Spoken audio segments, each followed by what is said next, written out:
Bro, seriously? Fresh brew. Hey, we going wahoo fishing today? Damn Skiffy.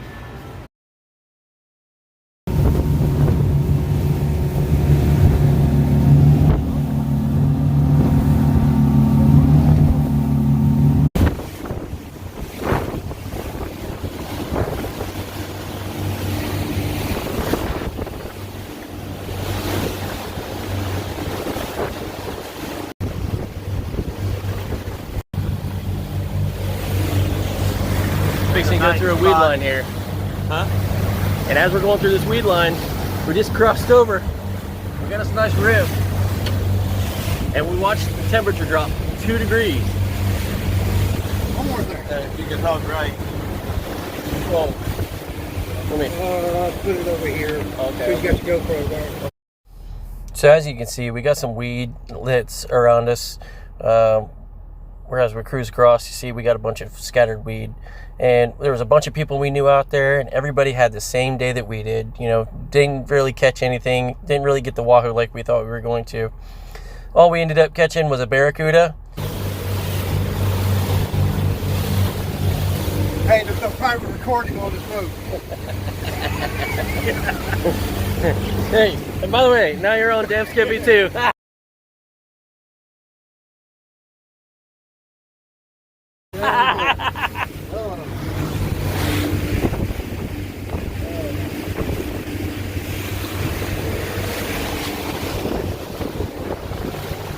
Trying to show like the temperature rising.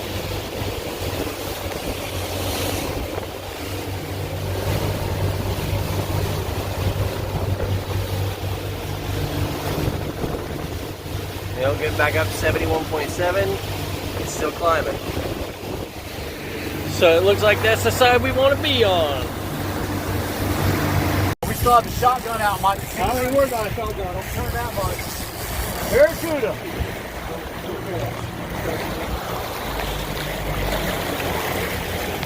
Big and too. Look at that back. Something hit him. Dang. Cut back. Yeah. I can tack around there. Yeah, that's our weed line right there. All right, well, it was an unproductive day for wahoo, but it was productive in one way. We were fishing with the 2023 Mahi Championship winners, right? We get to be the third person on their crew this year. So it's Captain Mike Nicely, Blake Shaw, and myself. And my uncle Blake Shaw, he's been teaching me everything he can teach me for the past couple years now. And I've been trying to learn all the offshore, and this will be the first tournament that I've fished in. This will be, you know, him teaching me. So we're going to try and do a lot of content in there as well to help other people. So there'll be some videos that are made, but we're going to get, we got a little twist. We have, on the crew of the three of us, we have 2 different boats. So we're going to fish the same crew on 2 different boats. It's a boat and captain tournament. So 2024 Mahi Championship, we got the Hoo-Hoo Hunter, which is up around the corner over there. I'm doing a little work to it now. We got the Hoo-Hoo Hunter, and we have Nicely Done. And so it'll be the same 3 of us on both boats. So we already called and talked to, made sure that it was an okay thing. It was legit. As long as we pay our registration fees for both boats, then we're good. So we're going to be fishing 4 days of the month of May. Each boat gets 2 days to fish. And of the 31 days in May, 31? Yeah. Of those days in May, we get to pick which days we want to go. Well, we've doubled our chances, and we also have got ourselves an opportunity that if we find them one day and we go back and smack them again the second day, that we can have potentially 2 spots on that leaderboard. So that's our goal. We're going to try and do 2 spots on there. Now, it'll be my first tournament, and so I don't have super high hopes of because if you win big the first time out, then all you have left in the long run is disappointment for the times you don't. So I gotta learn. I gotta earn my keep. And my uncle, he's been teaching me for the past couple of years. He teaches me everything he can to try and get me up to the next level. My cousin Klein has got his boat going, and you know we're the next generation. So he's trying to teach both of us along the way and help us both out. So we're gonna do a lot of fishing this year. We got 4 days in month May. We got red snapper coming up. We got all kinds of stuff going on. So we're gonna have a lot of fishing content, not just boat repair content. But speaking of boat repair content, I gotta get back over here to the hoo-hoo hunter up around the corner up at the shop, because the bilge pump quit working, and so did the live well pump. I looked in there and I saw somebody had used those heat shrink connectors, and those heat shrink connectors, they don't work the greatest. Nothing's better than heat shrink with glue in it. We got a little salt water down in the bilge, and those things got corroded. So it took 2 years for it to happen, but when those were replaced before, it took you 2 years for it to happen, and it finally happened. So we're gonna try and get up there and get that fixed up. And at the end of this video, we've got the DTX rigging.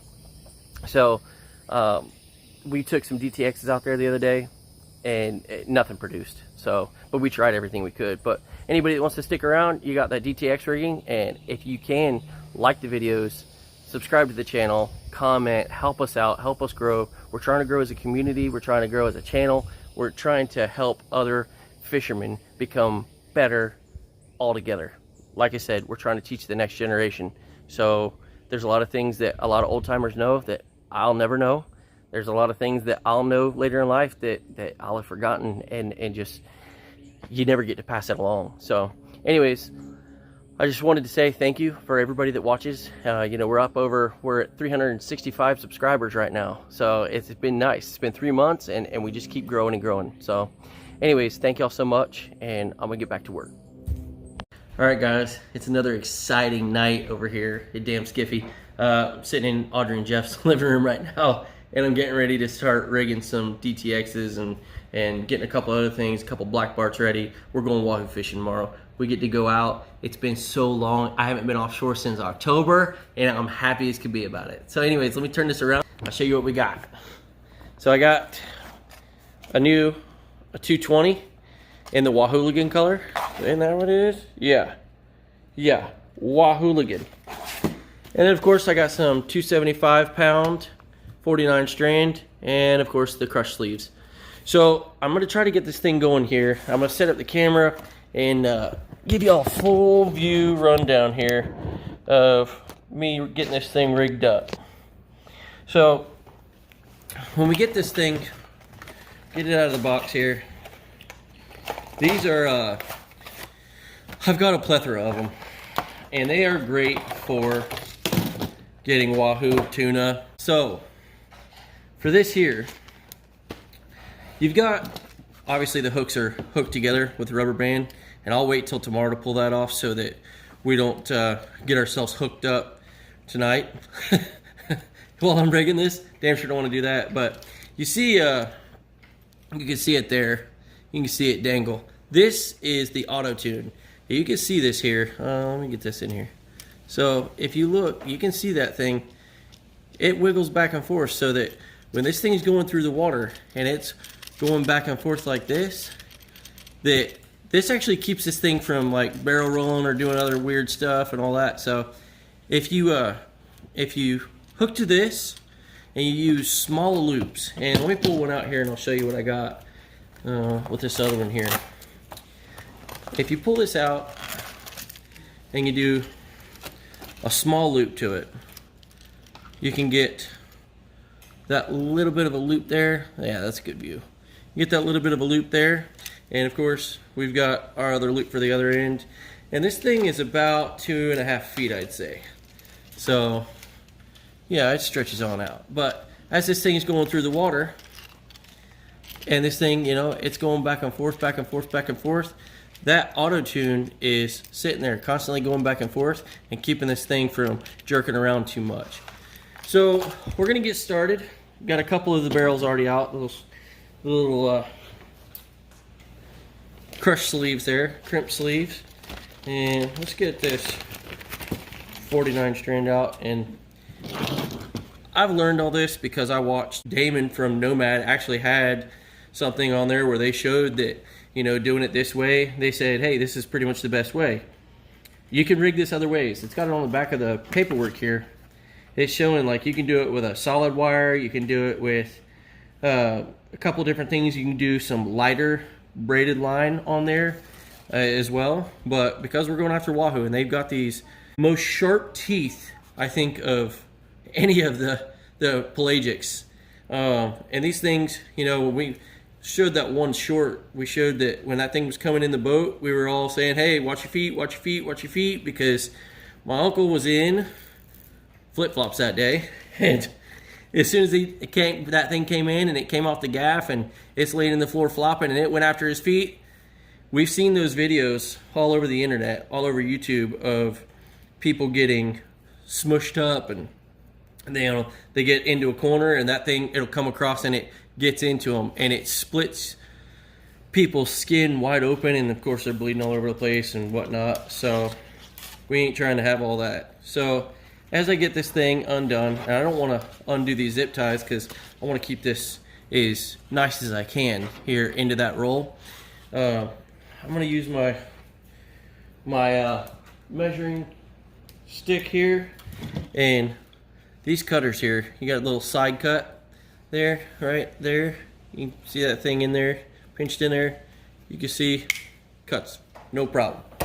So here's our cable. And you can see the end here. I'm gonna try and get it closer here, and you can see the end there. That thing's a nice, solid end still. So we put our one crush sleeve on here, and you have to forgive me, I got limited light here. And get that thing on there, and you see it sliding down. And then we're gonna start with the front loop first. So we're just gonna bring that thing in here. We're gonna bring it to where it's about, let's see if we can get you the focus. You can see it's only through there just a little bit, but that's too big of a loop. So with that loop there, that's a little bit too big. So let's suck that thing down. Let's suck that thing down to about, let me just push that up to here. I'd say that's about the perfect size. So I've got, I'd say that's, you know, I have a little above average size hand, but you can get the idea there. Enough to get your swivel through there, all that. And all you have to do to get these is you just pinch that thing right there. You see it's in between. And Audrey's trying to help me out with the light here. If she'll quit moving it. Sorry. If she'll quit moving it. Anyways, you see it's in there, it's pinched. And you got that. Now, you don't want to go all the way to the end, like all the way to the edge, because you want it to have a little bit of a flare out. And if you look at that, you can see, now I am going to put that on there and pinch it down a little bit more. But see how that's flared out? So that cable's not going to be pinched by that crush sleeve. It's not going to be riding against it. So, as you can see, we got us a nice perfect little crimp there. Let's just move down just a little bit. Recrimp that thing again. Nice and tight. And we ain't gotta worry about that. That's perfect. That's absolutely perfect of crimp. So now we move over here to the other side. We put our barrel back on and try to get this thing in here nice and easy. Yep. It's nice having good sharp cutters because this doesn't fray. Because once these ends fray out, good luck getting these things on here very easily. So I always do this. I run this thing on up. You know, I got a bunch of slack out. And I come through here. Come on, Heather. Just get through the thing here. All right. And I get me some working area. Give me some working area so that I can get that thing in there. You see, now we got a big old loop on there, but in that big old loop we can suck her down pretty good, pretty easy. Get it sucked down right there, pull that just a little bit tighter. That's about the right size we want. That looks about right. I suck her down just a hair more. Get our crimpers on there.